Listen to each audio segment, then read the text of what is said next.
Welcome to Tenor Tech, where I solve the problems you didn't even know you had. You start by making sure Chrome is up to date. This avoids missing the languages option. Once updated, open Chrome now.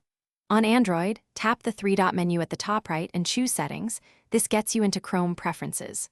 On iPhone, Apple controls app languages. Open iOS Settings and scroll to Chrome to set a per app language. Make these moves first.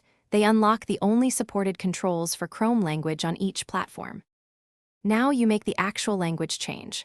On Android, go to Settings Languages, tap Add Language, select your desired language, then long press or use the menu to move it to the top. Chrome uses the top language. Also enable Offer to Translate pages if you want automatic conversion of sites. On iPhone, add the language in iOS Settings, General Language and Region. Then return to Chrome's App Entry and set the preferred language there if Apple exposes a per app option. This step sets Chrome's display. Finish by closing and reopening Chrome so the change takes effect. Some UI strings load only at startup.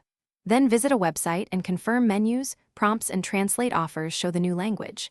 If you still see the old language, clear Chrome's cache or force stop the app, then relaunch. One key troubleshooting tip: if nothing changes, double-check your device language and per app language settings. Chrome on iOS often follows system language, so change there if Chrome won't switch. Thanks for watching. Subscribe to keep your life in tune.